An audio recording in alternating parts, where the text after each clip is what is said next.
Hello and welcome to In Depth with Tommy Media. I'm Emily Haugen. St. Thomas announced plans for the Morrison College of Health this week, with the goal of improving health for underserved communities.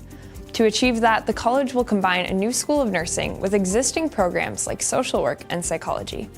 Michael Y. Hong was named the founding dean and vice president of the college in early September. Today, Hong will discuss her vision for the future of St. Thomas's College of Health. Minnesota Senator Amy Klobuchar dropped out of the presidential race Monday, only one day before Super Tuesday. Before exiting the race, she had a narrow lead over Vermont Senator Bernie Sanders in a February 23rd Star Tribune poll. Klobuchar and Pete Buttigieg both endorsed Joe Biden after ending their campaigns. Those endorsements helped former Vice President Joe Biden capture Minnesota with 39% of the vote, and 7 other states on Super Tuesday. Since then, candidates Mike Bloomberg and Senator Elizabeth Warren have dropped out of the race. Hello, I'm Emily Haugen in Fairmont, Minnesota with today's Tommy Media COVID-19 in My Community report. Martin County businesses have discovered ways to support one another during the lean times under Minnesota's stay-at-home order. Owners of the Visual Identity Vault and DNS Trophies say they're joining forces to create clothing that will benefit local businesses. By using the Anatomosh tables, students are able to get a slice of what life's like as a graduate student. A benefit that teaching assistant for the beloved bells to toll from the Rocker-Rutman Tower. Just like that, every 15 minutes like clockwork, the bells ring from the O'Shaughnessy Frey Library. Bells students have...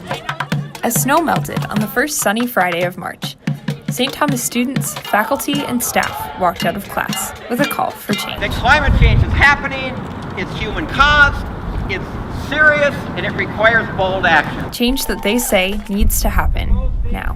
We have at most 10 years. Not 10 years to decide upon action, but 10 years to alter fundamentally the trajectory of global greenhouse gas emissions. In challenging St. Thomas's core values and raising awareness for a greener planet. Sustainability shouldn't be this added afterthought. It should be at the forefront of every decision that we're making. Students are taking part in a global movement. Mainly, we're showing solidarity with the rest of the youth striking around the world today. Today is the Youth Climate Strike. Students hope that today's march was not their last. We're serious about this. This is not just a one-time strike. That this is something that needs to be changed, and we're going to follow up on it. For TommyMedia.com, I'm Emily Haugen. On a beautiful Friday in April, Fairmont's Dairy Freeze opened, as it always has, for the season. Can we get a small blue goo and a medium blue goo? After 67 years, this summertime ice cream shop is a staple of the Fairmont community. I'm here with these little kids all summer long when they come to stay. Giving community members enough time to pick out their favorites. Blue goo ice cream cone. Like the tortoise sundae. I remember getting this when I was little too. But this year, people weren't so sure that the shop was going to open again. Because I heard when I was up at school that it was going to close and may not reopen, and they were looking for someone to buy it. A Craigslist post went up in September, shortly after its seasonal close. A call that wasn't answered until March by Mike and Heidi Stuber. Why did they wait to buy it? And I waited for the timing and the price to be right, and then we thought, well, it just kind of all fell into place.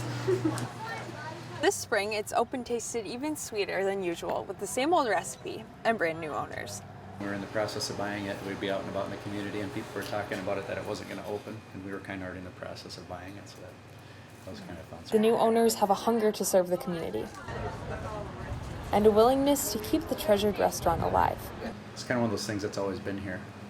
Dairy Freeze's appeal is one recognized by community members and small business owners alike. And they know they're going to get a waiter or waitress that wants to take care of them, and they're going to get a product that they're proud of. One that holds a tradition the community hopes will stay alive for years in the future. Glad it opened.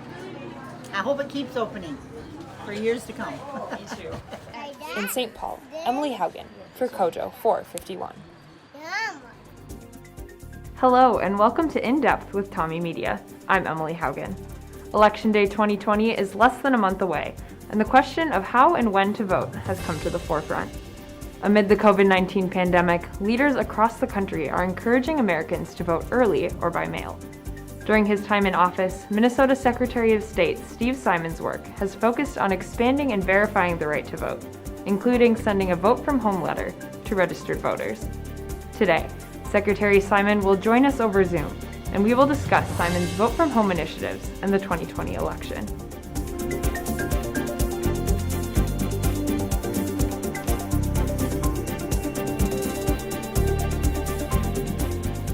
Secretary Simon, thank you for joining us. So, the Minnesota Department of Health has recommended that voters consider voting alternatives to limit COVID-19 spread. So, voting from home is a platform that you've championed this election season. In response to this push, how many mail-in ballots are you expecting? That's a great question. The numbers have so far been really just off the charts. Just to put it in perspective, we reported a few days ago that 1.2 million Minnesotans have already, with about a month to go, have already requested that their ballot be sent to them at home. To put that number in perspective, the last presidential election 4 years ago, it was a couple 100,000 people, and we're already at 1.2. I would guess it's going to climb a good bit yet, maybe a couple 100,000 more. So we're looking at a lot of folks. And to put that number in perspective, we're expecting about 3 million voters or so, maybe a little bit more. So we're looking at comfortably a third, maybe 40%, possibly higher than that will be voting from home. And that will have a lot of downstream effects, including fewer people at the polling place. Okay, that is a big jump. How will Minnesota accommodate that increase? Well, fortunately, the legislature and the courts have gone to work and have acted to make those accommodations. So from the legislative standpoint, one thing that they do, and I know this sounds super technical, but it's like a really big deal, is they gave local elections administrators, the counties, the cities, the folks who actually do the counting of the ballots, they gave them a head start this year of 14 days. So they can start digging into that mountain of mail that is sitting there, all those returned ballots, they can start digging in on day minus 14. They don't have to wait till election day. They can rip them open, they can evaluate them, and they can stick them right in the tabulating machines. That's going to make a huge difference just in terms of smoothness, organization, and all the rest. So we're well positioned there. Then the courts have stepped in, and because of some litigation, much of which was settled, we have some new rules in place. One key rule that we have in place, and the number one thing that I hope anyone remembers, if they remember nothing else of what I said today, it's this one thing. And this one thing is that the rule this year and this year only, it's a 2020 special, very on brand for this unconventional year. Just this year, the rule is you can postmark that ballot by election day, as late as election day. You don't have to get it in by election day. You can postmark it election day as long as it gets in and arrives 1 week later by Tuesday, November 10th.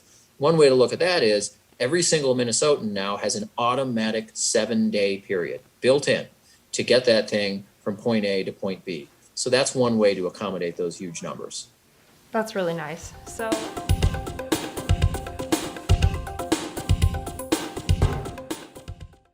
today is Tuesday, December 10th, and this is Tommy Media's News in 90. I'm Emily Haugen. House Democrats announced 2 articles of impeachment against President Donald Trump Tuesday: abuse of power and obstruction of Congress. Speaker Nancy Pelosi stood at the Capitol for what she called a solemn act. Voting is expected in a matter of days in the Judiciary Committee and by Christmas in the full House. Trump insisted he did nothing wrong. Approval of these charges would send them to the Senate in January, where the Republican majority would be unlikely to convict Trump. Despite another doping ban, many Russian athletes will still compete at the next Olympics. There are enough loopholes for Russia to continue sending neutral teams to the events. There won't be a Russian flag or a national anthem at multiple major sports competitions, including next year's Tokyo Olympics. This isn't the first time Russia has faced this challenge. At the 2018 Winter Olympics, there was no Team Russia, but there were 168 Olympic athletes from Russia, 2 of whom later failed doping tests. 2019 proved to be an award-winning season for St. Thomas women's soccer. Coach Sheila McGill won MIAC Coach of the Year for the 3rd time. 7 players, including junior midfielders Ellie Esquierka and Paige Cater, made the 2019 All-MIAC team. Junior Kate Heimer and sophomore Alex Balfour were selected to the COSIDA NCAA Division III District 6 Academic All-District team. Check Tommy Media for the story. For TommyMedia.com, I'm Emily Haugen.